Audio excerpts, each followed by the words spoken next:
이런 날도 오는구나. 맨날 사주기만 하다가 드디어 자식들한테 밥 한 번 얻어먹어보네.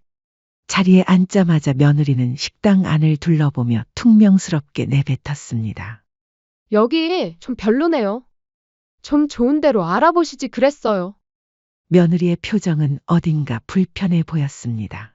마치 이 자리에 오기 싫었다는 듯 싫은 티를 팍팍 내고 있었죠. 혜정아, 오늘은 그냥 편하게 먹자. 어머니, 좋아하시는 걸로 마음껏 시키세요. 됐다. 괜히 많이 시키지 마라. 주문이 끝나고 음식이 나오자 며느리는 식사 내내 장 씨에게 눈길조차 주지 않고 먹기만 했습니다. 아이고, 속에 다 얹히는 줄 알았네. 그래도 뭐, 자식들에게 처음으로 한 끼 얻어먹었으니 기분은 좋네. 그런데 갑자기 전화벨이 울리고 화면에 뜬 이름은 다름 아닌 며느리였습니다. 여보세요? 어머니, 저 혜영인데요. 오늘 어머니가 드신 장어값이랑 추가로 시킨 반찬하고 음료값 2,000원까지 해서 계산해보니 총 52,000원이네요. 어머니가 드신 거니까 제 계좌로 보내주세요. 돈을 보내달라고? 오늘은 너희가 밥 한 끼 살 테니 나오라 해서 나간 거잖니?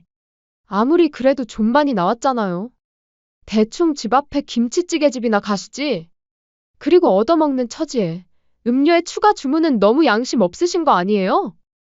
그것도 아들이 먹고 싶은 거 다 먹으라고 대신 시켜준 건데. 그런다고 좋다고 홀랑 드세요? 저희도 사정 넉넉하지 않거든요. 빨리 보내주세요. 아니, 분명 내가 먹은 건 맞지만 대접한다고 해서 나간 건데 이렇게 돈을 받는다고? 매번 나한테 밥은 당연하듯 얻어먹으면서 밥 한 번 사주는 거 그게 그렇게 어려운 일이야? 안녕하세요.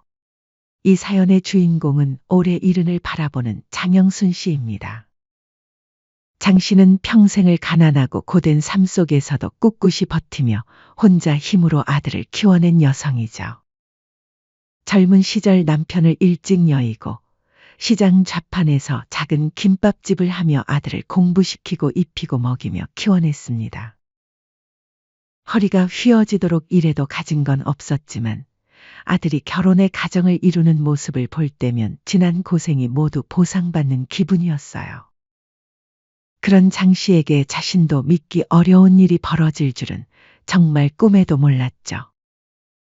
결혼 후 아들과 며느리는 매주 장 씨의 집을 찾았고 사정이 딱한 아들을 위해 장 씨는 식탁 가득 반찬을 차렸습니다.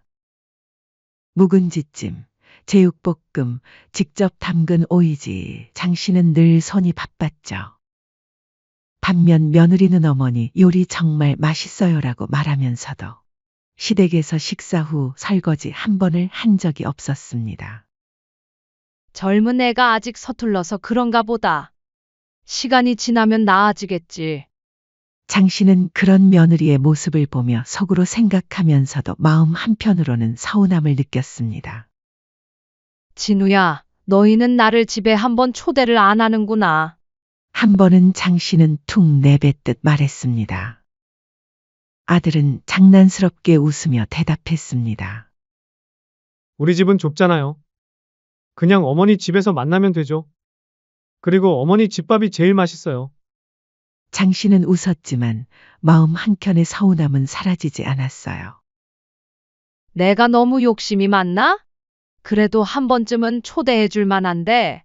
한편 장 씨는 손주를 봐주러 새벽같이 아들 집으로 달려갔습니다. 종종 아들의 집에 가서 손주를 봐주곤 했었죠. 허리도 아팠지만 손주의 웃음소리에 모든 고통이 사라지는 듯 했습니다. 하루 종일 손주를 돌보고 집안일까지 거들어주며 며느리가 퇴근해 돌아올 때까지 기다렸습니다. 어머니, 오늘도 고생하셨어요. 저희 밥 준비도 해야 해서 어머니는 이만 가시는 게 좋을 것 같아요. 며느리는 늘 같은 말로 장 씨를 내보냈고 장 씨는 머쓱하게 웃으며 대답했습니다. 그래, 밥은 뭐 같이 안 먹고 가도 되지. 장 씨는 길을 걸으며 혼잣말했습니다. 며느리한테 나는 그저 애 봐주고 밥 해주는 사람인가? 다른 것도 아니고 나도 며느리한테 밥 한번 대접받고 싶다. 집에 돌아온 장 씨는 아들에게 조심스레 전화를 걸었습니다. 진우야, 너희는 매일 우리 집 와서 식사하고 내가 손주도 봐주는데 며느리는 식사 시간만 되면 눈치 주면서 나가라고 하는데 좀 속상하네. 하지만 아들의 대답은 차가웠습니다. 엄마, 며느리는 아직 어리고 시어머니 입맛 맞추기 힘들어서 그런 거겠지요. 입맛이 그렇게 까다롭지도 않은데 그건 어머니 입장이고 며느리 입장 좀 생각해 주세요. 암튼 나중에 다시 얘기해요.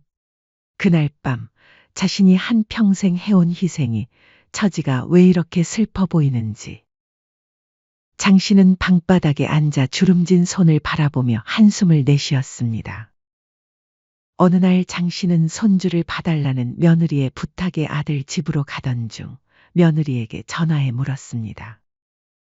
오늘 10시까지 가면 되지. 네, 맞아요. 아참 어머니, 오실 때 세제 좀 사서 오실 수 있으세요? 마침 똑 떨어졌네요. 그 순간 장 씨는 피 속에 맥이 빠지는 기분이었죠. 자신은 반찬을 하고 집안일까지 거들어주는데 세제까지 사서 오라니. 장 씨는 며느리의 부탁에 아무 말 없이 고개를 끄덕였지만 혼자 집에 돌아온 밤엔 가만히 한숨을 쉬었습니다. 자신이 하는 모든 것이 당연한 일이 되어버린 현실이 서글퍼졌습니다. 그러던 어느 날 친구 모임에서 이런 말을 듣게 되었습니다. 어머, 저번 주에 근사한 데에서 아들이랑 며느리가 밥 한 번 사줬는데 그게 그렇게 기특해서 눈물 나더라니까. 장 씨는 그 말을 듣는 순간 오래 묻어둔 바람이 스멀스멀 올라왔습니다. 그래, 나도 한 번쯤은 아들과 며느리에게 식사 대접을 받고 싶어. 집에서 먹자는 것도 아니고 외식 정도는 무리한 부탁도 아니지. 그리고 며칠 뒤 아들에게 조심스럽게 말을 꺼냈어요. 진우야, 이번에는 우리 집에서 밥 먹지 말고 너희가 밥 한 끼 사주면 안 되겠니? 장 씨는 그저 웃으며 아들의 대답을 기다렸습니다. 알았어요, 어머니. 이번엔 꼭 저희가 식사 한 끼 제대로 대접할게요. 그 대답에 장 씨의 가슴은 조그만 희망으로 두근거렸죠. 장 씨는 그날 이후 며칠 동안 마음이 들떠 있었습니다.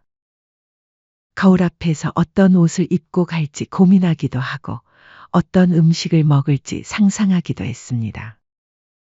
하지만 무엇보다 기뻤던 건 아들과 며느리가 자신을 위해 시간을 내고 돈을 써준다는 그 마음이었죠. 이제야 내가 해준 것에 보답받는 기분이야. 하지만 장 씨는 알지 못했습니다. 이 작은 바람이 얼마나 큰 상처와 배신으로 돌아올지 말이죠. 며칠 뒤 약속한 날이 찾아왔습니다. 장 씨는 약속 시간보다 30분이나 일찍 도착해 식당 앞 의자에 앉았죠. 길가로 불어오는 바람이 얼굴을 스쳤지만 장 씨는 추운 줄도 몰랐습니다. 이런 날도 오는구나. 드디어 자식들한테 밥 한 번 얻어먹어 보네. 시계를 수없이 들여다보고 나서야 멀리서 아들과 며느리가 보였습니다. 며느리는 팔짱을 끼고 투덜대는 얼굴이었고 아들은 곤란한 표정으로 며느리를 달래듯 이야기하고 있었죠. 어머니, 많이 기다리셨죠? 아들이 장 씨 앞에서 웃으며 인사했습니다. 아니야, 나도 방금 왔다. 장 씨는 애써 미소를 지었습니다. 자리에 앉자마자 며느리는 식당 안을 둘러보며 툭 내뱉었습니다. 여기 좀 별로네요. 좀 좋은 데로 예약하고 오시지 그랬어요. 며느리의 표정은 어딘가 불편해 보였습니다. 마치 이 자리에 오기 싫었다는 듯 싫은 티를 팍팍 내고 있었죠. 장 씨는 움찔했지만 아들이 부드럽게 말했습니다. 혜정아, 오늘은 그냥 편하게 먹자. 어머니, 좋아하시는 걸로 마음껏 시키세요. 어휴, 밖이나 아니나 지저분하네. 며느리는 입을 삐죽이며 물을 한 모금 마셨습니다. 장 씨는 머뭇거리다 조심스레 말했습니다. 나는 장어구이 먹을란다. 아들이 장 씨를 보며 말했습니다. 그럼 양념도 더 시킬까요? 엄마 양념도 좋아하시잖아요. 뭘 시키긴 더 시켜? 이 정도면 충분한데. 됐다. 괜히 많이 시키지 마라. 괜찮아요. 오늘은 엄마가 드시고 싶은 거 다 드시는 날이에요. 며느리는 이를 보는 내내 시큰둥한 표정으로 손톱을 만지작거리다 말했습니다. 나는 양념 별로인데. 뭐 시키든지 하세요. 주문이 끝나고 음식이 나오자 며느리는 젓가락을 한 번 집었다 내려놓으며 투덜댔습니다.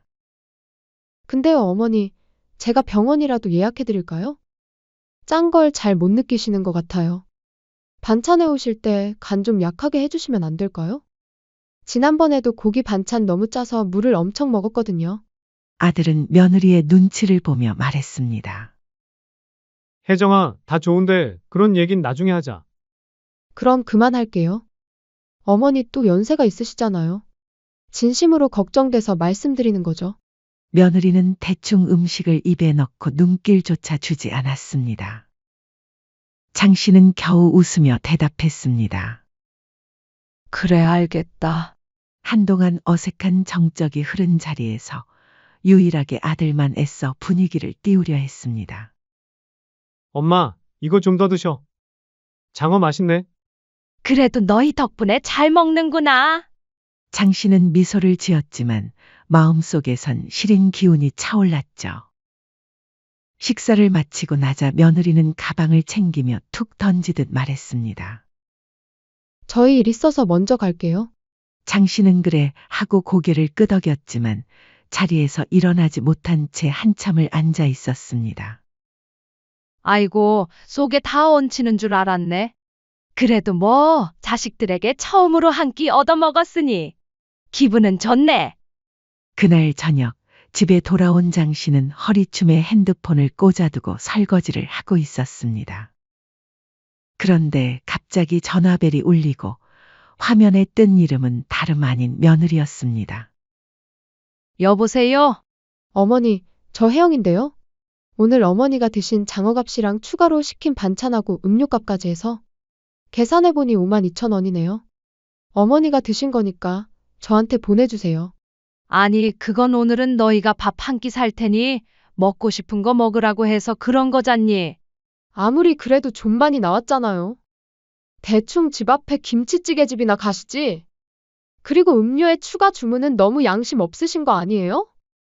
그건 아들이 먹고 싶은 거 다 먹으라고 대신 시켜준 건데. 그런다고 홀랑 드세요? 저희도 사정 넉넉하지 않거든요. 빨리 보내주세요.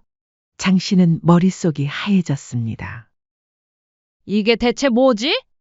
오늘은 내가 밥 얻어먹는 날 아니었나? 순간 당황스러워서 눈앞이 캄캄해졌지만 장 씨는 결국 돈을 보냈습니다. 그깟 52,000원의 큰 싸움을 만들기 싫었거든요. 하지만 장 씨는 혼란과 슬픔, 분노가 뒤엉킨 감정이 가슴을 짓눌렀습니다. 내가 매번 집에서 밥도 차려주고 반찬에 손주까지 봐줬는데 시어머니한테 밥 한 번 사주는 거 그게 그렇게 어려운 일인 건가? 결국 밤늦게 장 씨는 아들에게 전화를 걸었습니다. 진우야, 혜정이가 오늘 같이 먹은 밥값 달라 그러더라. 나는 너희가 산다고 해서 간 줄 알았는데. 네? 잠시만요. 아들은 며느리에게 상황을 들으러 간 건지 잠시 말이 없더니 한숨 섞인 목소리로 말했습니다. 여보세요, 엄마. 그거 오해였대. 혜정이 말 들어보니까 다른 돈인데 엄마가 잘못 알아들은 것 같다고. 내가 다시 보낼게. 잠시 뒤 아들은 돈을 다시 보내주며 조심스럽게 말했습니다. 그리고 엄마, 이걸 어떻게 말해야 할지. 엄마가 자꾸 트집을 잡으신다고 혜정이가 많이 힘들어 하거든요. 엄마도 며느리 좀 이해해 주시면 안 될까요? 장 씨는 속이 뒤틀렸습니다. 대체 며느리가 어떻게 말했길래 아들이 이런 소리를 하는 걸까요? 진우야, 엄마가 언제 며느리한테 트집을 잡았다고 그러니? 엄마, 제발 그냥 조금만 참아주세요. 저도 사이에 끼어서 정말 힘들어요. 장 씨는 그날 밤 조용히 속으로 다짐했습니다. 억울해서 더 이상은 못 참겠다. 며느리가 아들에게 뭐라고 거짓말을 하고 있는지는 몰라도 아들은 이미 며느리 말만 믿고 있고 나도 이제 당하고만 있지 말고 제대로 된 증거를 잡아야겠어. 그래야 아들이 진실을 알 수 있을 거야. 그때부터 장 씨의 마음은 눈물 대신 차가운 결심으로 변해가고 있었습니다. 며칠 뒤 며느리에게서 전화가 왔습니다. 역시 며느리가 이걸 조용히 넘길 리가 없지. 며느리의 목소리는 매우 날카로웠습니다. 어머니, 왜 남편한테 그렇게 말하셨어요? 그럼 제 입장이 뭐가 돼요? 아들네한테 밥 얻어먹는 게 무슨 자랑이라고. 아니, 전부 내달라고 한 것도 아니고 어머님 드신 것만 달라고 했는데, 제발 눈치껏 행동 좀 해주세요. 돈 보내고 조용히 좋게 끝내면 됐잖아요. 장 씨는 천천히 숨을 고르고 조용히 말했습니다. 너희가 사준다 해서 먹으러 간 거지 내가 내는 거면 안 갔다. 그리고 왜 아들한테는 거짓말하니? 그렇게까지 해서 아들이랑 내 사이를 간신배처럼 이간질하고 싶었니? 장 씨는 일부러 며느리의 속마음을 끌어내려는 듯 나를 세워서 말했습니다. 며느리는 순간 정적 후에 목소리를 높였습니다. 뭐라고요? 거짓말, 간신배? 지금 말 다 하셨어요? 진짜 어이없네. 장 씨는 이어서 차갑게 내뱉었습니다. 내가 너한테 반찬 가져다 주면 문전박대하듯 문 닫아버리고 심지어 손주만 봐주기로 했는데 가정부 부리듯이 집안일까지 시키고 심부름까지 시키는 건 그거도 아들은 모르지 내가 거짓말만 하니까.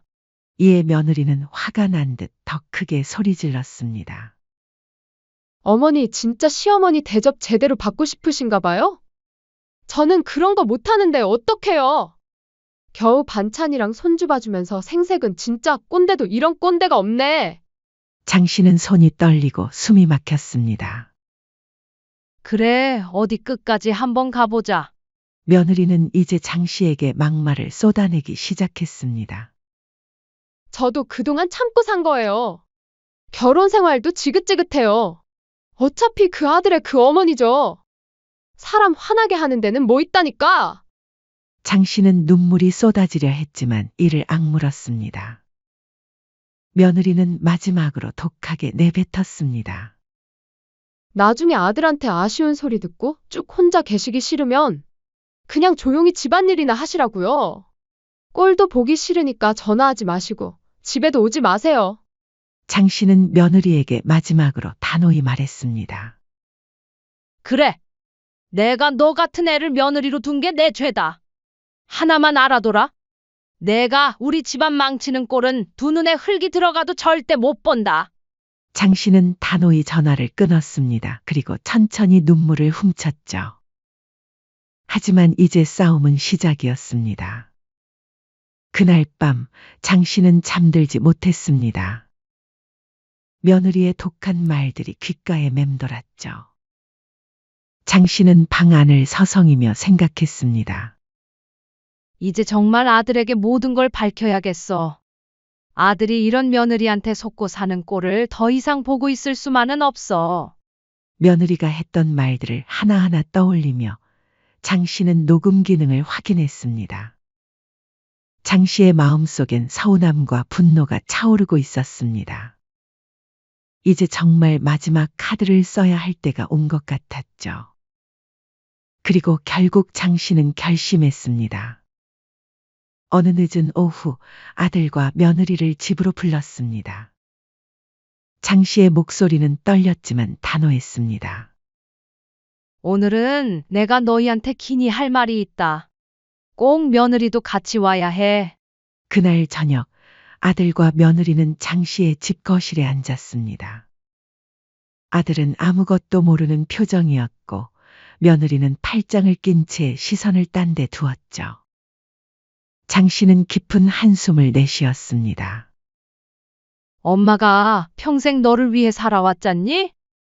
밥 해주고 반찬 해주고 손주 봐주고 힘들었지만 참을 수 있었어. 하지만 이제 더는 못 참겠다. 며느리가 눈을 선하게 뜨더니 아무것도 모른다는 듯이 말하기 시작했습니다. 어머니, 혹시 제가 뭐 또 잘못했나요?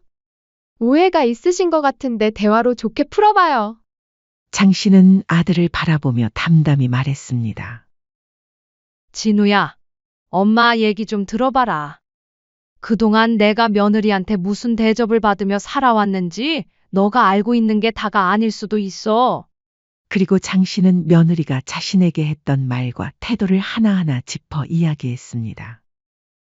그동안 혜정이가 손주 봐달라고 부탁해서 갔는데 하루 종일 애만 보는 게 아니라 집안일에 심부름까지 시켰어. 세제 사오라고 장 봐오라고. 그것도 모자라서 밥 시간만 되면 밥도 안 주고 문전박대하듯 내쫓았어. 며느리의 얼굴이 새하얘졌습니다. 어머니, 제가 언제 그랬다고. 장 씨는 며느리를 똑바로 쳐다보며 계속했습니다. 그리고 최근에 내가 너희한테 밥 한 끼 사달라고 했을 때 기억나지? 너희가 사준다고 해서 갔는데 나중에 전화로 음료값, 추가 반찬값 하나하나 칼같이 계산해서 돈 달라고 했어. 정확하게 52,000원이라고 말하면서 그건 진우야, 너는 엄마가 며느리한테 너무한다고 생각하겠지만 장 씨는 핸드폰을 꺼내 들었습니다. 이걸 들어봐라. 그날 장 씨는 일부러 며느리와 통화를 녹음했습니다. 며느리가 장 씨에게 폭언하며 내뱉은 말들이 고스란히 담긴 음성이 거실에 울려 퍼졌죠. 어머니 진짜 시어머니 대접 제대로 받고 싶으신가 봐요? 저는 그런 거 못하는데 어떡해요? 겨우 반찬이랑 손주 봐주면서 생색은 진짜 꼰대도 이런 꼰대가 없네. 녹음된 며느리의 목소리는 차갑고 도끼가 서려 있었습니다. 역시 그 아들의 그 어머니죠. 둘 다 똑같아. 결혼 생활도 지긋지긋해요. 나중에 쭉 혼자 계시기 싫으면 그냥 조용히 집안일이나 하시라고요. 꼴도 보기 싫으니까 전화하지 마시고 집에도 오지 마세요. 아들은 처음엔 믿을 수 없다는 듯 멍하니 앉아 있다가 눈빛이 서서히 흔들리기 시작했습니다. 혜정아, 이게 대체 뭐야? 며느리는 얼굴이 붉어지더니 소리쳤습니다. 아니에요. 어머니가 일부러 유도해서 그런 거예요. 우리 사이 이간질하려고. 이간질? 내가 너희 사이를 갈라놨다고? 장 씨는 떨리는 목소리로 웃었습니다. 들었지? 진우야, 이걸 듣고도 내가 잘못했다고 할 거냐? 아들은 고개를 떨어뜨렸습니다. 엄마 미안해요. 정말 몰랐어요. 죄송해요. 며느리는 자리에서 벌떡 일어나 소리쳤습니다. 당신, 어머니 말 다 믿는 건 아니죠? 아들은 눈을 질끈 감더니 낮은 목소리로 말했습니다. 그만 좀 해.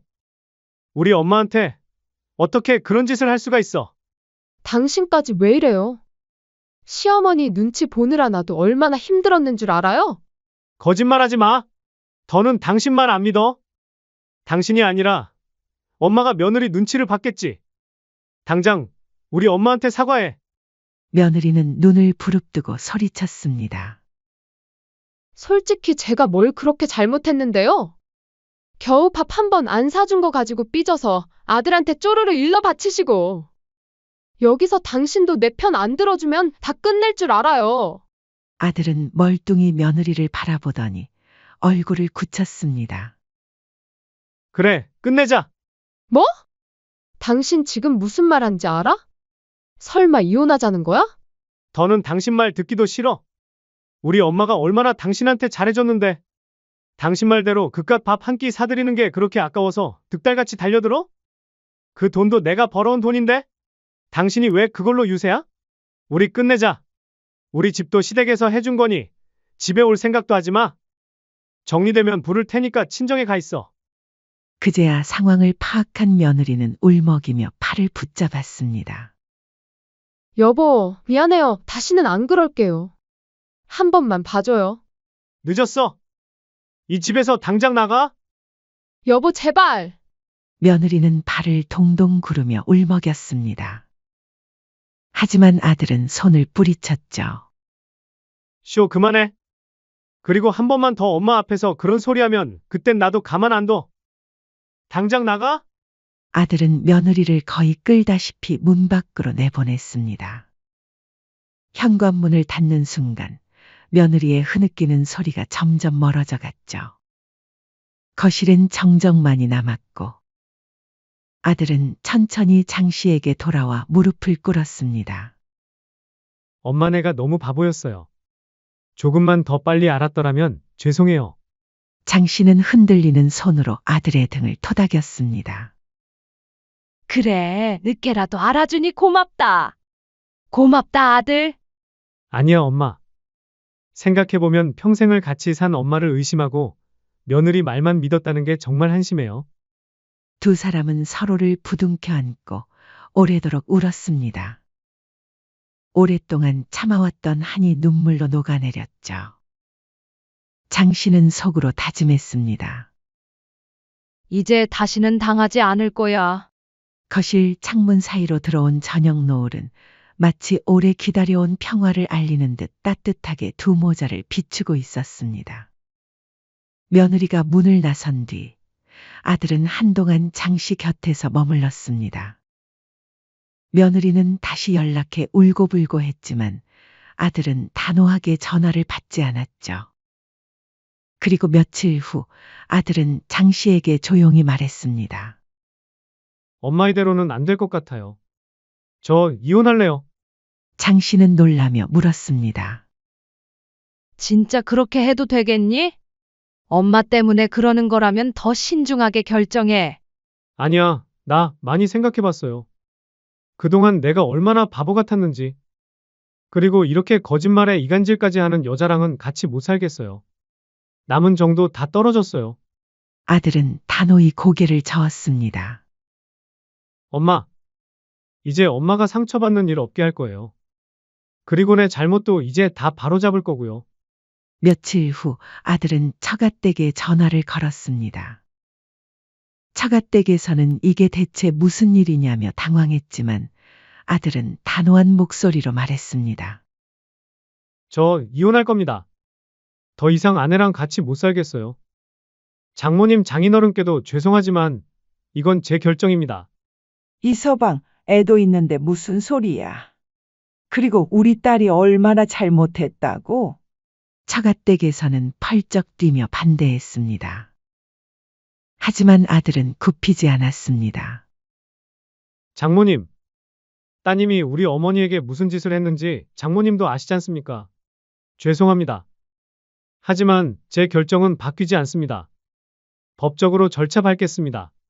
전화기 너머로 고성과 비난이 들려왔지만 아들은 끝까지 흔들리지 않았습니다. 그 길로 아들은 변호사를 선임했고 법적 절차를 밟았습니다. 며느리 쪽에서도 강하게 반발했지만 아들은 묵묵히 서류를 준비하며 싸움을 이어갔죠. 며느리는 처음엔 강하게 반발하며 아들에게 매달렸습니다. 여보, 한 번만 다시 생각해줘.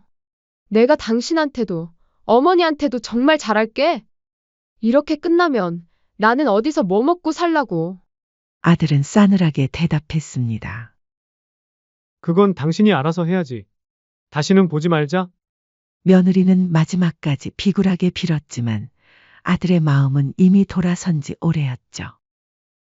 한편 법정에서 며느리는 자신이 억울하다고 주장했습니다. 하지만 아들과 장 씨는 증거자료와 녹음 파일, 며느리가 장 씨에게 했던 폭언의 녹음까지 제출했죠. 결국 판사는 최종 판결에서 아들의 손을 들어주었습니다.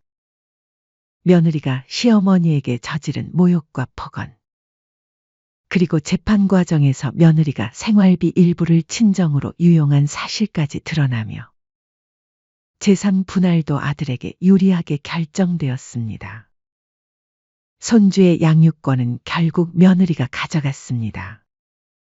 마지막 재판날 며느리는 고개를 떨군 채 법정을 나섰죠. 아들은 홀가분한 얼굴로 장 씨를 찾아와 말했습니다. 엄마 이제 다 끝났어요. 장 씨는 아들을 꼭 끌어안았습니다. 우리 아들 수고 많았다. 이제 내 앞길에 좋은 일만 있기를 엄마도 바랄게. 그리고 미안하다. 미안해하지 마세요. 전적으로 제 선택인걸요. 오히려 홀가분해요. 그 후 며느리의 삶은 완전히 바뀌었습니다. 친정에서도 완전히 외면당해 한 푼 없는 상태로 내쫓겼고, 동네에서는 그녀가 시어머니를 욕하고 식사 한 번 차려준 적 없다는 소문이 빠르게 퍼졌습니다. 며느리는 손주와 함께 월세방을 전전하며 살아야 했습니다. 주변 사람들에게 외면당하며 일자리를 구해야 했죠. 빚까지 떠안은 채 밤낮 없이 허드렛 일을 전전했고 몸이 상해 병원에도 못 가며 점점 초췌해졌습니다. 예전에 오만하고 거칠던 며느리의 모습은 이제 어디에도 없었습니다. 시어머니를 무시하고 돈을 계산하며 살던 그 모습이 이제는 남에게 손 벌리며 구걸하는 신세가 된 거죠. 한편 아들은 장씨 집 근처로 이사했습니다. 주말마다 장씨 집에 들러 장을 보고 함께 밥을 먹었습니다. 장씨는 아들이 올 때마다 반찬을 해두고 기다렸죠. 엄마, 나 다음 주에 또 와도 되죠? 아들의 말에 장씨는 웃으며 말했습니다. 에휴, 또? 나가서 사람들도 좀 만나고 그래. 어느 일요일 오후 장씨는 아들과 함께 시장에 갔습니다. 예전엔 혼자서만 다니던 시장을 아들과 함께 걸으니 얼마나 든든한지 모르겠더군요.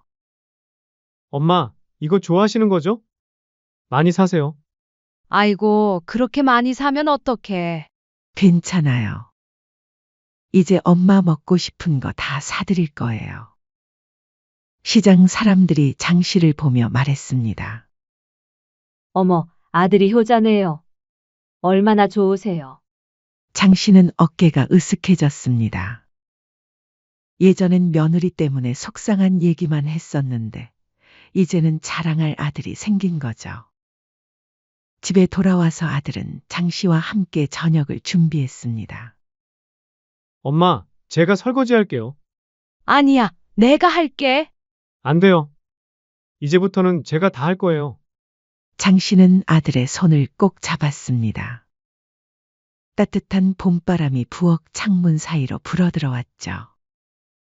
두 사람은 서로를 바라보며 웃었습니다. 크고 오래된 상처는 바로 사라지지 않았지만 그 자리에 새 살이 돋아나는 듯했죠. 집안에 흐르는 공기는 어느 때보다 따뜻했습니다. 식탁 위 김치찌개는 김이 모락모락 피어오르고 장씨의 눈가엔 잔잔한 눈물이 고였습니다. 하지만 이번엔 슬픔의 눈물이 아니라 아들과 함께하는 작은 행복에 대한 감사의 눈물이었습니다. 바람 한 점 없는 늦봄의 오후, 창밖으로 내리쬐는 햇살은 이제 막 다시 시작된 이 평화로운 일상을 비추고 있었습니다. 그날 저녁, 아들은 조용히 장씨에게 말했습니다. 엄마, 이제부터는 제가 어머니를 지켜드릴게요. 다시는 아무도 엄마를 함부로 대하지 못하게 할 거예요. 장씨는 아들의 손을 꼭 잡고 고개를 끄덕였습니다. 그래, 우리 아들 고맙다. 이제 엄마도 더는 외롭지 않다. 그렇게 긴 세월의 고통 끝에 장씨는 평온과 함께 늦은 봄날의 햇살 같은 웃음을 되찾았습니다. 더 이상 누구 눈치를 보며 살지 않아도 되고, 더 이상 무시당하며 살지 않아도 되는 진짜 행복한 날들이 시작된 거였습니다. 장씨는 이제 누구보다 당당하고 행복한 어머니가 되었습니다. 그리고 그 옆에는 언제나 든든한 아들이 함께하고 있었죠. 사연은 여기까지였습니다. 구독, 좋아요는 영상 제작에 큰 힘이 됩니다. 알림 설정을 하시면 더욱 새롭고 재밌는 사연을 빠르게 즐기실 수 있습니다. 인생의 쉼표를 시청해 주셔서 감사합니다.